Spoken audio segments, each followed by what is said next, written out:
Welcome to Judy's kitchen. Judy's கிச்சன்ல இன்னைக்கு நம்ம பூரி எப்படி பண்றது பார்க்கலாமா? இது வரைக்கும் எங்க சேனல்ல சப்ஸ்கிரைப் பண்ணாதவங்க சப்ஸ்கிரைப் பண்ணுங்க. அப்படி பக்கத்துல இருக்க பெல் பட்டனையும் கிளிக் பண்ணுங்க. ஆல் இருக்க ஆப்ஷனையும் மறக்காம கிளிக் பண்ணுங்க.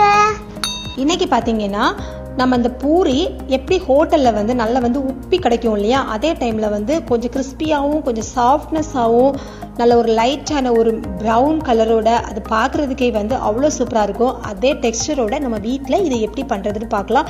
சின்ன சின்ன டிப்ஸ் தான் நம்ம இதுக்கு ஃபாலோ பண்ணணும். அதை வந்து கரெக்டாக ஃபாலோ பண்ணிங்க உங்கள் எல்லாருக்குமே இதே மாதிரியான பூரி வீட்டில் கண்டிப்பாக ட்ரை பண்ணலாம்.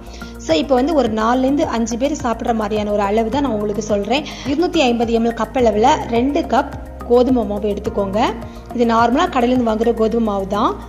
ஸோ அது கூட பார்த்தீங்கன்னா 1 டேபிள் ஸ்பூன் வறுத்த ரவா நம்ம இதில் சேர்த்துக்கலாம்.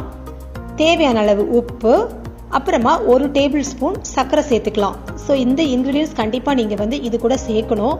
இது எல்லாத்தையுமே சேர்த்து நல்லா இந்த மாதிரி மிக்ஸ் பண்ணிக்கோங்க. நம்ம தண்ணி எதுவும் சேர்க்கறது முன்னாடி நல்லா இந்த மாதிரி ட்ரையாக ஒரு வாட்டி மிக்ஸ் பண்ணி விட்டுடலாம்.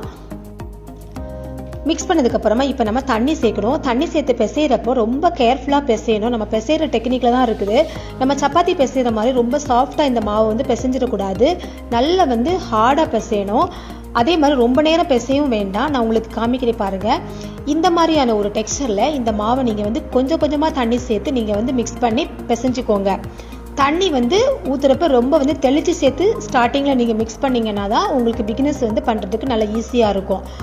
ஸோ இந்த மாதிரி நல்லா திக்காக வந்து இதை பிசைஞ்சுக்கோங்க. உங்களுக்கு பிசைகிறப்பே தெரியணும் மாவு நல்லா டைட்டாக இருக்கணும். நம்ம சப்பாத்தி மாதிரி ரொம்ப சாஃப்டாக லூஸாக பிசைஞ்சிடக்கூடாது. நல்லா பிசைகிறப்பவே நமக்கு டைட்டாக இருக்கும் அது பிசைகிறதுக்கு. அதுதான் கரெக்டான ஒரு கன்சிஸ்டன்சி. அதே நேரம் ட்ரையாகவும் இருந்துடக்கூடாது. மாவில் ஈரமும் இருக்கணும், நல்ல திக்காகவும் இருக்கணும், டைட்டாக.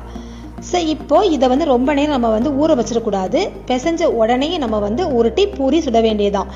ஸோ நீங்கள் அதுக்கு முன்னாடி இதுக்கு வந்து பூரிக்கு தேவையான மசாலா எல்லாம் நீங்கள் பண்ணி வச்சுட்டு கடைசியாக நீங்கள் பூரி போட்டிங்கன்னா உங்களுக்கு வந்து வசதியாக இருக்கும். நீங்கள் மாவை வந்து ஃபர்ஸ்ட்லேயே வந்து பண்ணி வச்சு ஊற வச்சு அந்த வேலை வந்து பண்ண வேண்டாம். மசாலா ரெடி பண்ணிவிட்டு கடைசியாக வந்து நீங்கள் மாவு ரெடி பண்ணி இந்த மாதிரி டைரெக்டாக பூரியை வந்து ஃப்ரை பண்ணிட வேண்டியதான். எப்போவுமே பூரி போடுறப்ப சின்ன சின்ன பீசஸாக எடுத்துக்கோங்க. மேபி உங்களுக்கு வீடியோவில் காட்டுறப்ப இது வந்து கொஞ்சம் பெருசாக இருந்த மாதிரி இருக்கும். குட்டி குட்டி பால்ஸாக எடுத்துக்கோங்க. நம்ம வந்து நார்மலாக சப்பாத்தி உருண்டைகள் எடுக்கிறத விட அதில் பாதி அளவு நீங்கள் எடுத்தால் போதும். அப்போ தான் உங்களுக்கு வந்து இந்த பூரி பார்க்குறதுக்கு அழகாக இருக்கும். உங்களுக்கு வந்து பிஞ்சு போகாமல் உங்களுக்கு நல்லா பர்ஃபெக்டாக கிடைக்கும். ஸோ நம்ம பிசைஞ்சு வச்ச மாவு எல்லாத்தையுமே இந்த மாதிரி குட்டி குட்டி உருண்டைகளாக பண்ணியாச்சு. பண்ணதுக்கப்புறமா மாவை வந்து ஒரு ஈர துணியால் மூடி வச்சுக்கோங்க. இல்லைன்னா ஒரு காற்று போகாத ஒரு மூடியால் வந்து நல்லா இந்த மாதிரி மூடி வச்சுக்கோங்க.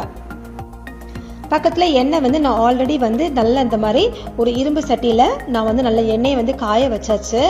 நீங்கள் எண்ணெய் வந்து பூரி போடுறது முன்னாடி எண்ணெய் சூடாக இருக்கா அப்படிங்கிறது வந்து ஒரு சின்ன குட்டி பீஸ் எடுத்து போட்டு நல்லா போட்ட உடனே அது மேலே வந்து எலும்பி வர மாதிரி ஃப்ரை ஆகிறத பார்த்துக்கிட்டு செக் பண்ணிவிட்டு நீங்கள் வந்து எப்போவுமே பூரியை வந்து ஃப்ரை பண்ணி போடுங்க.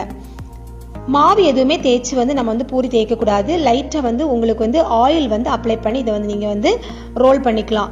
மோஸ்ட்லி வந்து அதிகமாக கூட ஆயில் தேவைப்படாது. ஏன்னா நம்ம திக்காக இருக்கிறனால அவ்வளோ வந்து உங்களுக்கு ஒட்டாது. ஆனாலும் வந்து ஒரு சேஃபர் சைடு கொஞ்சமாக வந்து ஆயில் அப்ளை பண்ணிக்கோங்க.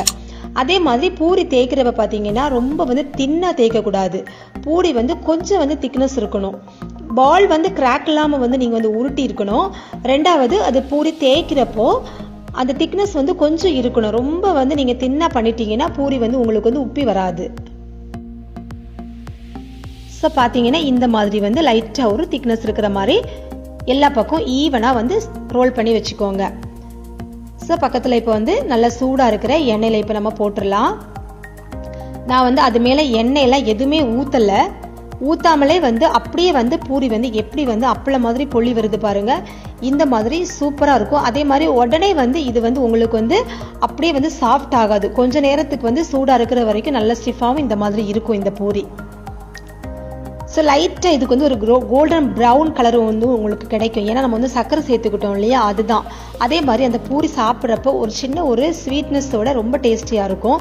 கண்டிப்பாக நீங்கள் எல்லாருமே இதே மெத்தடில் ட்ரை பண்ணி பாருங்கள். அடுத்ததாக பார்த்தீங்கன்னா உங்களுக்கு அடுப்போட ஃப்ளேம் வந்து நல்லா ஹையாகவே வச்சுக்கோங்க. கூட்டி குறைச்சி அந்த மாதிரி நீங்கள் பண்ணிங்கனாலும் உங்களுக்கு வந்து உப்பி வராது. ஸோ பார்த்தீங்களா எவ்வளோ ஃப்ளஃபியான சூப்பரான பூரி வந்து ரெடி ஆயிடுச்சு.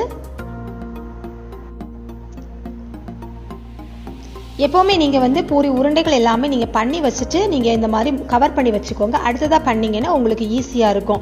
ஏன்னா ஒவ்வொரு வாட்டியும் தேய்ச்சி எண்ணெய் நல்லா ஹை ஃப்ளேமில் காஞ்சிட்டு இருக்கிறப்ப தேய்ச்சி உங்களுக்கு வந்து பிகினர்ஸுக்கு வந்து போட வராது. ஸோ அந்த மாதிரி ஃபஸ்ட்டில் நீங்கள் வந்து ரெடி பண்ணி வச்சுட்டு அப்புறமா நீங்கள் தேய்ச்சி போட்டிங்கன்னா உங்களுக்கு வந்து ஈஸியாக இருக்கும்.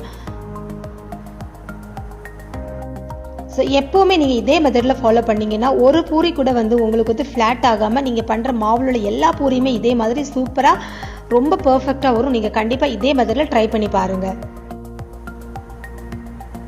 இந்த ரெசிபியை ட்ரை பண்ணி பார்த்ததுக்கப்புறம் இந்த வீடியோ பற்றின கமெண்ட்ஸ் எனக்கு போஸ்ட் பண்ணுங்கள். இந்த வீடியோ உங்களுக்கு பிடிச்சிருந்துச்சுன்னா லைக் பண்ணுங்கள், உங்கள் ஃப்ரெண்ட்ஸுக்கும் ஷேர் பண்ணுங்கள். தேங்க்யூ.